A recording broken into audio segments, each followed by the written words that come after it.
Go. Well, hello everybody, and welcome to this latest cost chat between friends of Practico.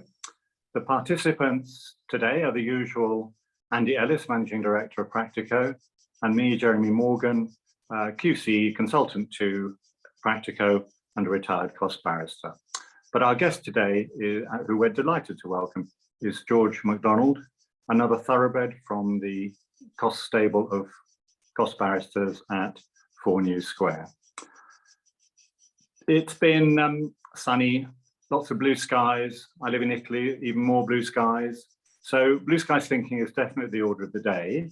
And we're assisted in that process by the Civil Justice Council, the specialists probably in the cost terms of blue skies thinking, who recently issued a consultation paper on a variety of important costs issues.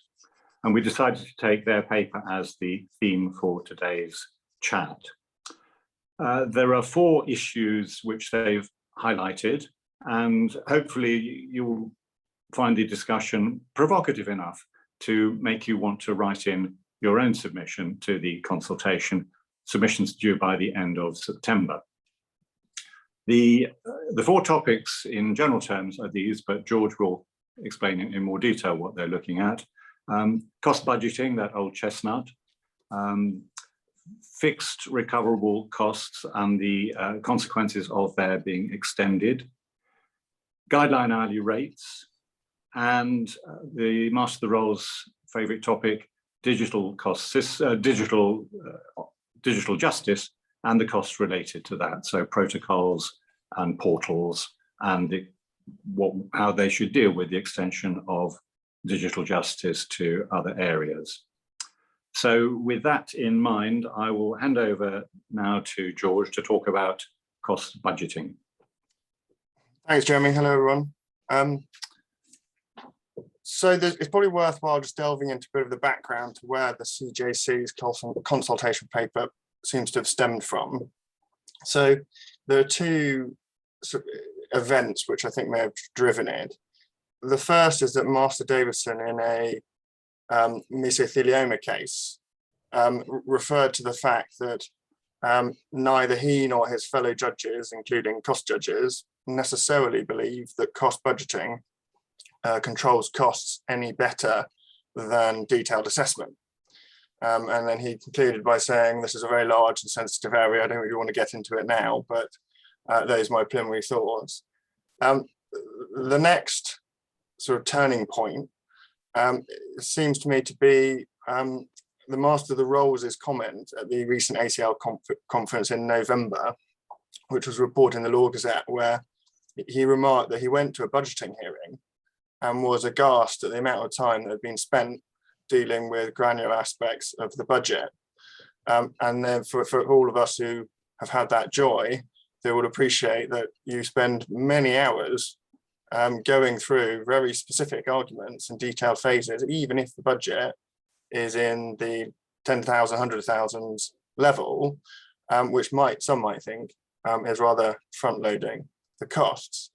So what we then get is the CJC being tasked with looking at budgeting as a whole. And the fundamental question, there are 4 specific questions asked, but it's recognised that they're all part and parcel of the same thing. But the fundamental question is, should cost budgeting continue? If so, should it be varied in any way? And further, how does that interrelate with the extension of the fixed recoverable cost regime that is being proposed?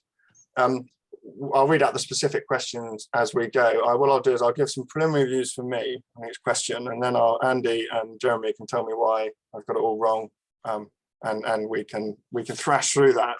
I'm sure, hopefully, lively debate. So the first question, these can be found on the CJC's website, but the first question is very vaguely put: is cost budgeting useful? So I'd view it more from, do the benefits of cost budgeting outweigh the disbenefits? From my own perspective, I don't think that cost budgeting has really worked. I think the main concerns I have are the significant costs which are incurred at the outset of the case. which end up being quite a sizable proportion of the overall cost of the case as a whole. In circumstances where it happens in every case that gets to the early stages of litigation, when compared to the desired savings on detailed assessment, I think the upfront costs far outweigh that. And I say that because, for what it's worth, I didn't think detailed assessment wasn't working. I thought it was performing its job, it was controlling costs, and then you add in the new proportionality test, it gives greater control on costs as well. And I don't think, and most detailed assessments were settled at a pretty early stage, and you'll be able to comment on this better than I can, but it was actually pretty rare for parties to go to a full assessment. Most would settle pre or service of the bill, or certainly pre points of dispute. And most would be resolved without at relatively low cost. I mean, detailed assessment, as most of the audience will hopefully agree with, is far cheaper than substantive proceedings in any event. So it's just a much more efficient process. So that was my main concern about budgeting. The only real benefit that I see from budgeting is certainty at an early stage, in that the parties know their potential exposure to costs. And whilst in some cases, I obviously accept that that will be a valuable benefit, I'm concerned that in the majority of cases, it's not really a benefit at all, because, you know, various factors. So for example, for PI cases, you have quotes anyway, so it's of less significance there. When for other cases where you've got sophisticated insurers backing defendants, or sophisticated claimants, whoever they may be, they were already well aware of the discounts that were likely to be obtained on assessment anyway. And if you had cost information being provided routinely, not necessarily by way of budget, but just by high-level figures, they would have had a broad idea of the potential cost risk anyway. And I'm not sure the additional certainty of a budget would have made that much difference to them. I'm sure, I'm happy to be told that that's wrong, but that's just my perspective. And because of the number of escape routes from budgeting, for example, if indemnity costs are awarded, or if there's good reason, or significant applications falling outside the budget, variations through the proceedings, the degree of certainty that is achieved is far less than, say, fixed costs or anything like that, which truly do achieve certainty, because the escape routes there are very narrow and require exceptional events. So overall, there are various other factors. I'm sure there are loads of other things could be put into the mix, but starting there, I'll pass over to Andy and Jeremy to say what their take is on this. Thank you. Well, Andy, you were a bit of a fan, weren't you, of budgeting? Well, I just like to keep up with the Joneses, really, and and so did Mr. Justice Voss, as he then was. 10 or 12 years ago, when we came up with the bright idea of budgeting in the phone hacking cases, before it was pre-Jackson, when it was in the inherent jurisdiction of the court to do it, while there was probably some pilots going on at the stage. And he thought, well, what a good idea, and that was generated, I think that was prompted by the high risk that in publication cases there can be a huge disparity between costs and the amount of damages at stake. So that was kind of obvious. Since then, I mean, I think this debate would have come up a lot earlier had the Master of the Rolls been a fly on the wall in the construction industry blacklist litigation budgeting. Well, I don't think I've ever seen as many people in a courtroom, and that was just for the directions to set up the budgeting hearing. In a standing room only, people in the corridors, so forth. But has it worked? Does it meet the purpose? I mean, taking it bit by bit, question back to George, accepting that most cases don't go to trial, with that caveat, do you find that the 1% tariff for the costs of the budgeting process, the 1%, potentially 3% of the budgeting process. And at first blush, that's fairly proportionate. That doesn't seem to add significantly to the overall cost of an action, such that it should be a big problem. And I don't know the extent to which your experience is, whether people tend to get away with more or exclude that or find reasons to go above the percentage tariff. What do you think about that aspect of it? Yeah, so I mean, I think it costs more than 1% as in incurred costs. To prepare the budget, you mean? Well, and have the hearing. Yes. I think you're allowed to. Is it up to another? It's 2. It is, yeah. I mean, I think 1% is a fair amount to allow into parties recovery, or 2% for the full whack. I just think it costs more than that, and it costs more than that not just in the time spent by all the parties, but in court time as well. I just expect that the number of budgeting hearings, I mean, whenever I see any of the masters on a budgeting hearing, they just look exhausted from doing budgeting and just totally fed up. And that may just be because it's me, but you know, that does seem to be their take on it. Yeah. It may not seem like a huge amount on each individual case. It's just the fact that it's occurring on every case. And you need a judge, you know, the whole time. I mean, if there was a specific way, and one of the sort of proposals that we might come on to about how you could resolve it, is if it was always done on the papers, and if the masters had a sort of tariff-based system, not precise tariffs, but ranges where they had guidance where to go, that I think could well solve a lot of the problems, because it would save a lot of the costs, and also it would mean that a lot more budgets were agreed if you had certain bracket. So that could be one solution which we can come on to.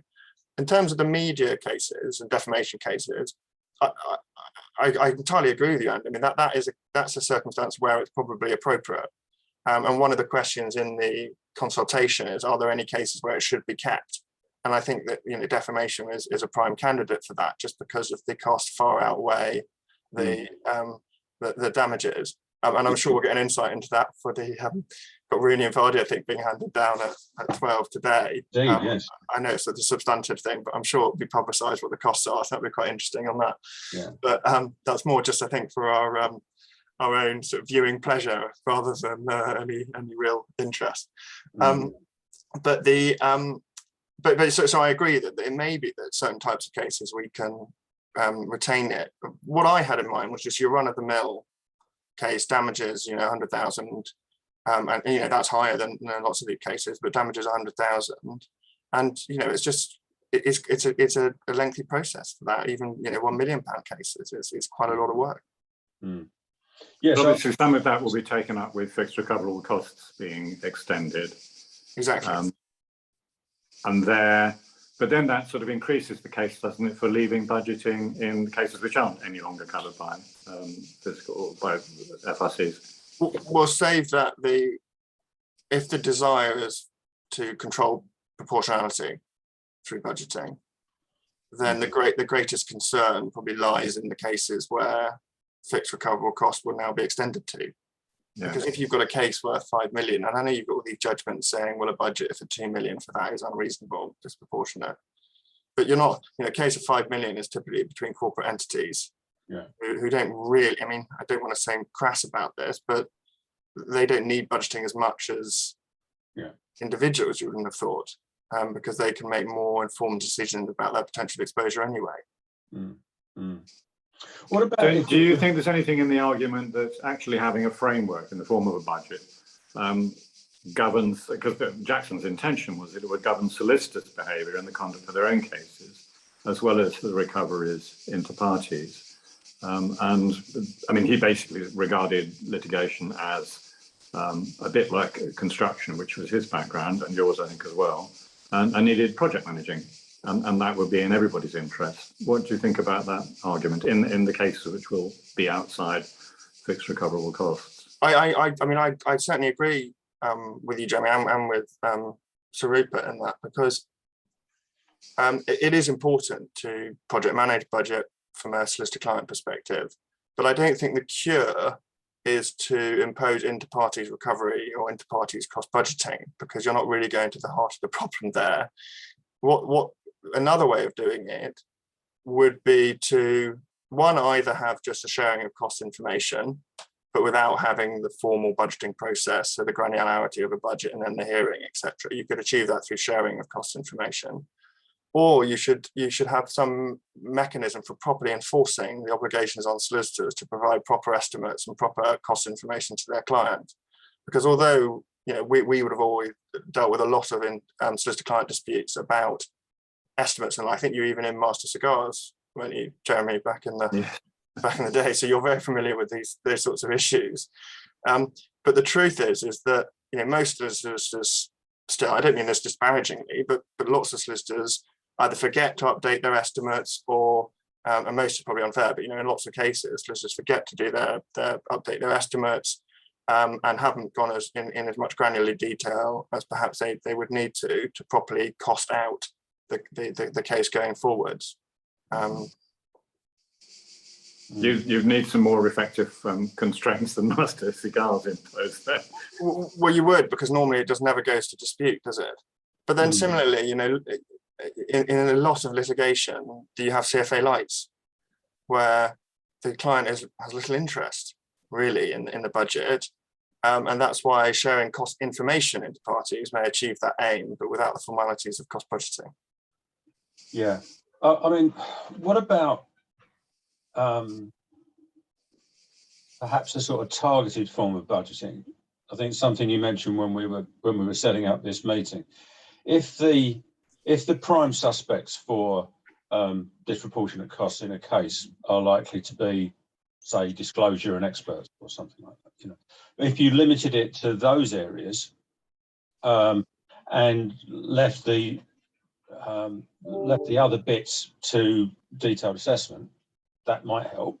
Or maybe it could be enough for the cost sharing and publication to the court to be enough to move the discussion at a CMC to, look, these costs are obviously going to, are projected to be extremely high. What can we do procedurally within the litigation to attempt to bring these into to reduce them? Which is in a way is a slightly more intelligent debate probably than expecting masters and judges to go through line by line estimates when they're not comfortable doing. Yeah, I mean, I agree with you that case management, there's always a big debate about, and a number of different views taken on the interplay between case and cost management and which comes first and how do you do it. For my part, I do think that case management should be used more aggressively to control costs. Yeah. The problem we have is that we have a very formulaic approach to litigation. And so we have the stages, we have, the witness statements, we have disclosure, we have expert reports, and they follow a defined template, which they have to. I mean, you obviously have the procedural rules to govern it. So the problem is, though, is that when you've got a judge looking at a case, and are they going to follow the template directions, or are they going to be asked to think outside the box and say, oh, well, we're going to go for this bizarre approach? The risk for them going bizarre approach is, one, it takes up way more of their time to come up with it and then implement it. There's a risk of satellite litigation about whether that's a legitimate approach or not, and how it works in the system. But so to just take disclosure for an example, which is obviously quite a big area with the disclosure pilot and so forth at the moment, there has to be a way of controlling disclosure. And I don't know how successful the disclosure pilot, well, now obviously coming into force properly, has been achieving that. I mean, have you had any insight, Andy, from when looking at the bills and the like, whether disclosure has come down as a result? No, I haven't. I'm not saying it hasn't come down. We couldn't tell. And like a lot of things, we're as guilty as anybody. A lot of this information, a lot of these further reforms or evolution of procedure really ought to be data driven, and it isn't. It's very much, the sort of, the Mick Lynch of the Queen's Bench Masters comes up and says, our boys aren't having this, It's sort of, and that's and that's how things get discussed. Well, you mentioned, George, the relationship between cost management and case management, and the direction should be given with an eye to the costs that they would cause to be incurred, which is certainly the thinking behind much of Jackson's recommendation. One of the suggestions, one of the concerns in the consultation paper is about disparities from one court to another and one judge to another in terms of budgeting. And one of the suggestions which they throw up as a possible solution would be for cost judges to do the budgeting. The difficulty of that, of course, is that the cost judge is not going to be giving case management directions. But what do you think about that as a suggestion? Because it would obviously have the practical advantage of reducing disparity and making the ordinary judges feel quite happy because they didn't have to do it anymore. Yeah, I think we need quite a lot more cost judges. If that were the position, I'm not sure that the SCCA would be particularly pleased at the idea of doing all the budgeting of all the High Court cases in London. But I mean, you know, if they can do it, fine. But as you say, it doesn't really help with the interplay.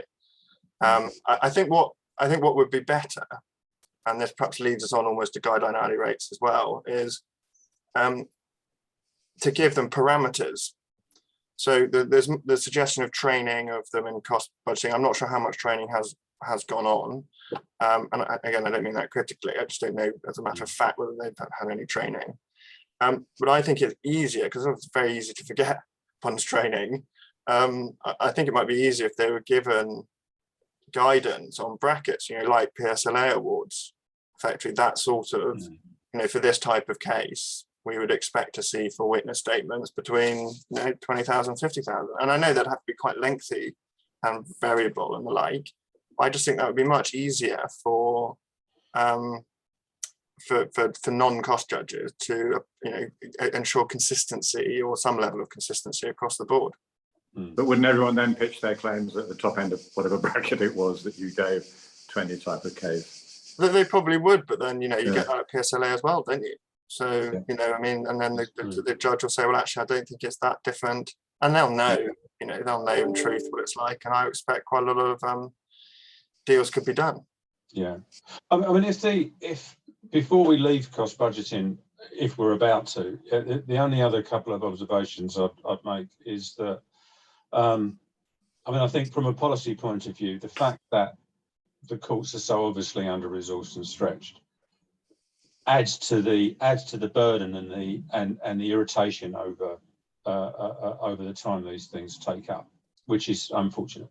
But there's nothing that we can do about it.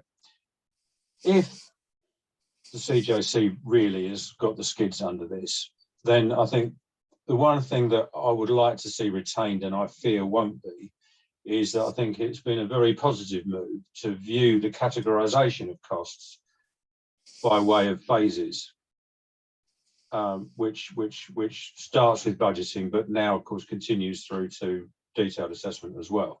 Just because at any stage of the resolution of disputes about costs, whether it's by negotiation or mediation or detailed assessment or summary assessment, I think that the discussion is more coherent and you can cut through it faster when you're talking about what work is being done, as opposed to being either blinded to it by endless document schedules that, you know, that aren't divided by topic of some sort or other. And I'd like to see that retained. I think those law firms that I know of that still rely very much on the recovery of inter-parties costs for their income, you know, are quite disciplined about how they record their time that way, and have seen the benefits and have seen that once people have got used to it, it's okay. You know, the people who don't, or to whom cost is normally a footnote, okay, they probably don't do that so much, but it's still something that I sense might fall away a little bit, might fall into disrepair. That would be a shame. Example being how they've scrapped the pilot for putting summary assessment schedules into that form. Probably clunky forms, you know, I'd accept that. But the principle actually, I think is probably a good one, and I wouldn't like to see that go. Yeah, well, I mean, you have a much better insight into that than I do. The advantage of a global figure, it would be, obviously, it would save time and allows you to shift between phases, and it may be accord more closely with proportionality, you could say, which looks at the case as a whole. But I entirely understand that, you know, working from the basis that most cases settle, which obviously they do, then part of the benefit isn't having the phases, so that you can then resolve those issues more promptly on an assessment. Exactly, and I find that does happen, and the fact that the senior cost judge is quite keen on the idea of saying, if okay, I can see a good reason to exceed this budget or reduce this budget, but I'll do it by that amount, as opposed to throwing it away and starting it again and going line by line. It's just a better way of doing things. Yeah. Can we move on then to guideline hourly rates, where there are two questions thrown up. One is, what is the purpose of guideline hourly rates? And the other one, which I think is probably the one they're really seeking views on, is how on earth do you update them, given the problems they've had over the last sort of 15 years, really, in doing exactly that. Yeah, so there's a suggestion almost that we should be getting rid of guideline hourly rates, and I won't dwell on this too long, because I think on this call we're all quite in favour of guideline hourly rates, because otherwise, where do you start up and down the country? How does a judge even have any idea what the hourly rate should be? So I agree. I mean, I think they have to be kept. I actually think they're very helpful. There's a couple of Court of Appeal decisions worth mentioning, because I don't know if this has been across people's radar, but there's a Samsung and LG case in the Court of Appeal, and it was followed up by, just yesterday actually, I saw a report on a case called Athena Capital Fund, which was effectively approving it. And they were saying that in London 1 cases, you really need to show something something specific to that case to take you outside and above the guideline rates. So they seem to be placing more weight on the guideline rates than the cost judges had done previously on assessment. So they are even given greater strength. Now, that may or may not be going too far, and we can talk that if need to be. But in terms of updating, which I agree, Jamie, has to be the question, we had a farcical situation over the last 10 years where they didn't want to grasp the nettle and update them because they felt they didn't have enough data from the profession. Now, personally, that can either be resolved by making it compulsory on the profession to keep and supply information on that, obviously anonymized, etc. But I don't see why, if they view that information as necessary to update guideline rates, that solicitors can't be required to keep it. Or if they think that the SCCO and district judges have enough information of their own on it, they can be required to keep it, and there can be someone, every time a bill comes in, it can just be recorded somewhere. And I know the court staff obviously are very overrun anyway, but if the move to electronic bills, it may be that you can do it through an automated process, whereby the rates are just uploaded. You may need some person into it, but there may be a way that can be achieved. But unless there's a big disparity between either the SPPI or the CPI, so the inflation indices, and what is actually happening to solicitors' rates, I'm not sure why the fallback position can't just be that we increase with inflation. Particularly the SPPI one, I think, is specifically includes the legal services industry as a factor in it. So I'm not sure why that can't just be the fallback approach if there's an inadequacy of information. And it can be reviewed every 3 or 4 years just to check that there hasn't been a big divergence in reality and with the indices. But do you see a problem with that, Jeremy, or not? No, I think I would completely agree. Something has to be done. And just to say, well, we can't think of how to do it, so let's do nothing, is obviously the worst possible solution. But just picking up on the point you made earlier about you need some sort of guideline hourly rates, otherwise how on earth are these things done?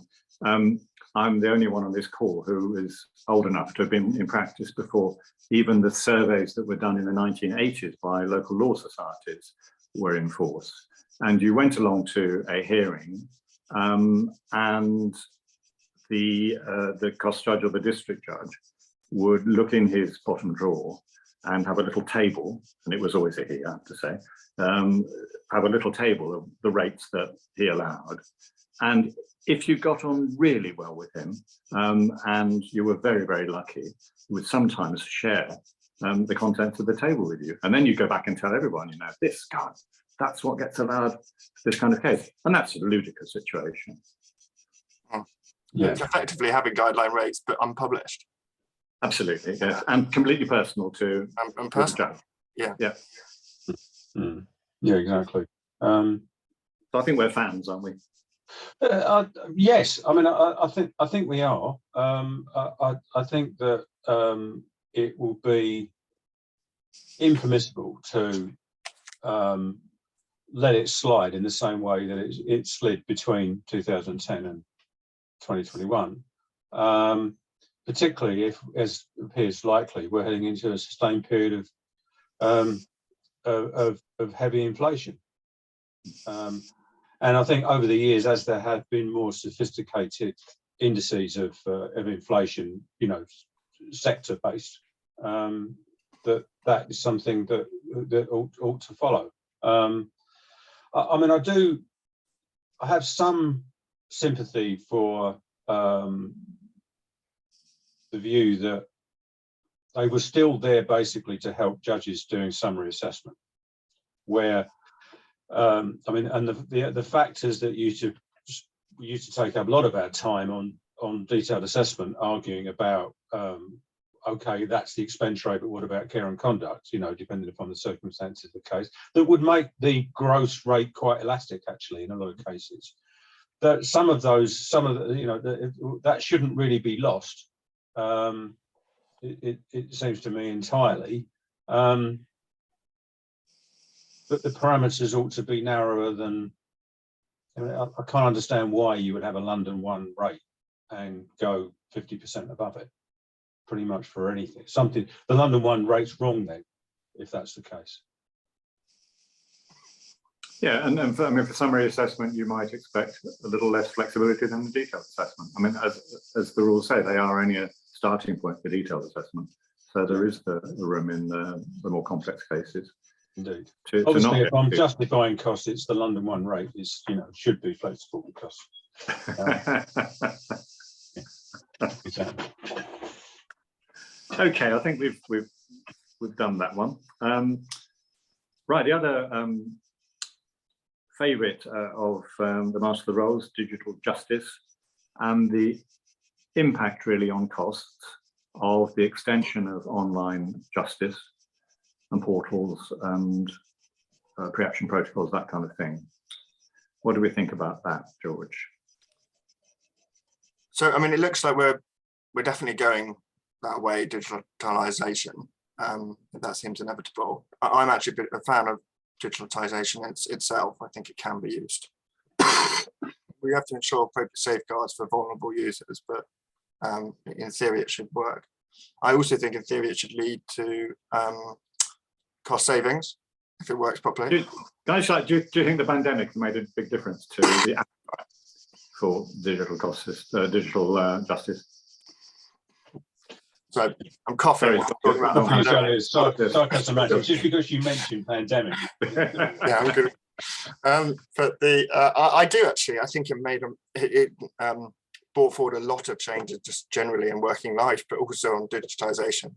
I think there's certainly a greater acceptance now amongst the profession that you can do things digitally and you can do them properly digitally. So I agree. But I'll let you talk for a bit while I get my voice back. Sure. Andy? Well,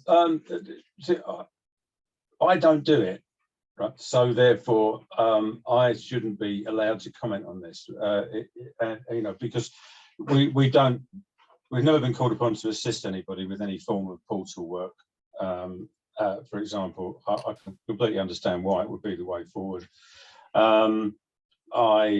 When we've rehearsed it many times, but you know, although it's in bad taste to think about positives coming out of the pandemic, the acceleration in terms of things like electronic bundles and the ability to have hearings remotely that are effective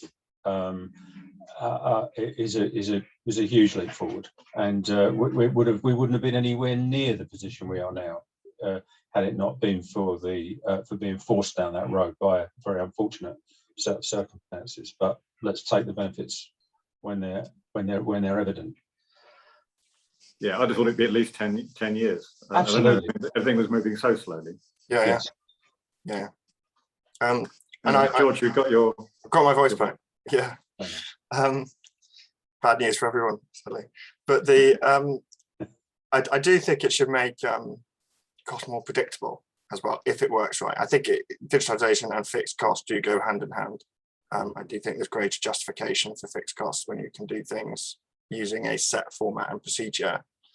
What I think would be necessary, though, is to have forms that can be completed as far as possible, rather than have great variety of what should be submitted in those approaches. So the European Small Claims Procedure, for example, has quite bespoke forms to be completed. And I'm not saying it's worked particularly well, but I'm just saying that in lower value cases, I think there should be a way that people can use it more easily in a precedent format, because otherwise you could get great disparity in what's achieved.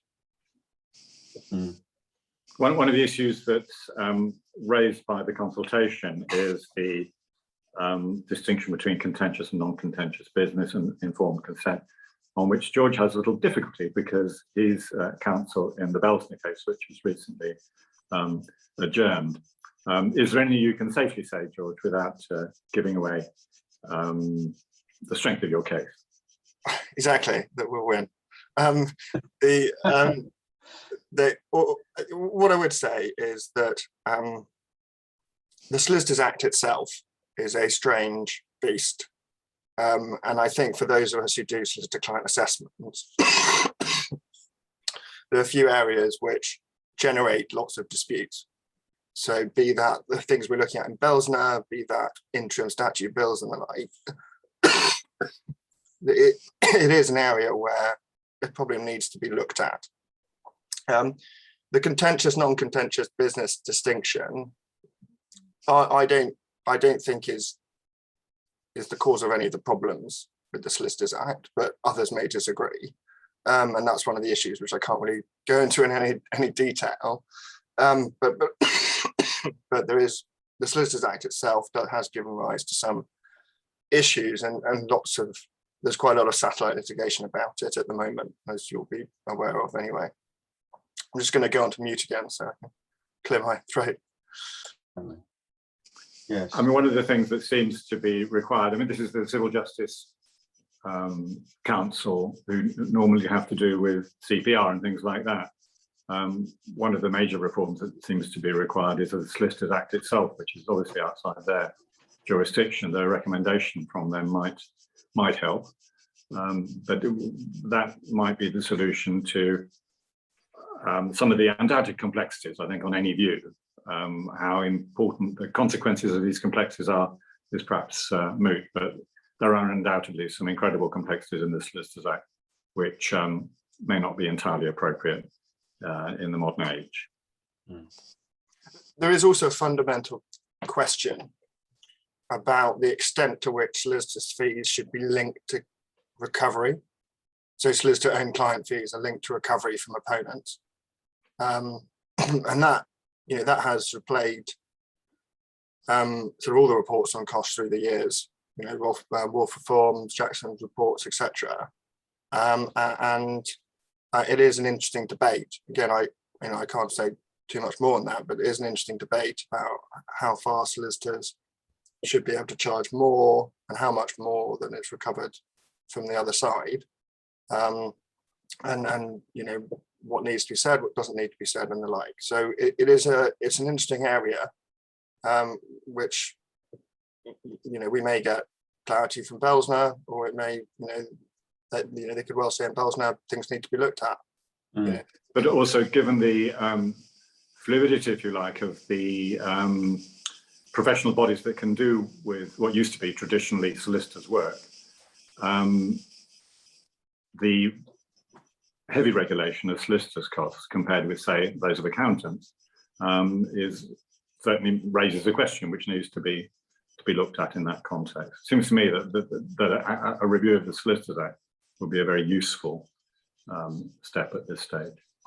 But as you say, is one of the issues is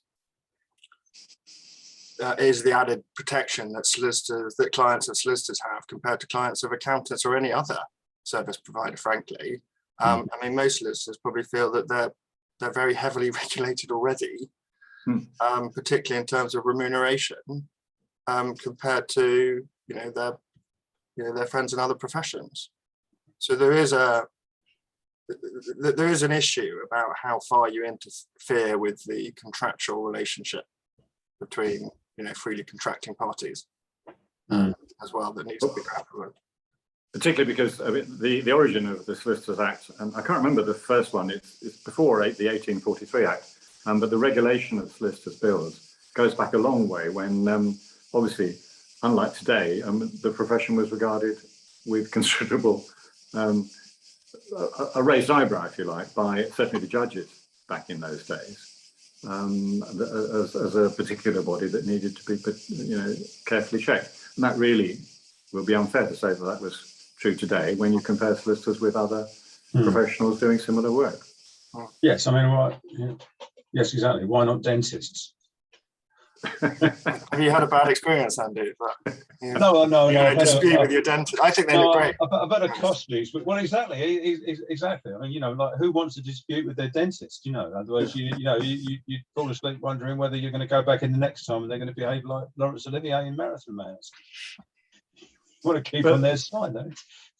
But actually, you're solicited the same position. If you've got a long-running piece of litigation, I mentioned it, and you get in your first couple of bills and you think, "Oh, this is a bit steep." The last thing you really want to do is confront the solicitor head-on, as you're required to do, depending on the type of bill, in order to protect your position. Yes. Yes. I think that's. I mean, I'm very comfortable about bringing Solicitors Act terminology up to date and getting rid of things that shouldn't be arcane obstacles to having costs assessed, in terms of clarity over what interim bills are and so on and so forth, and that should all be easier.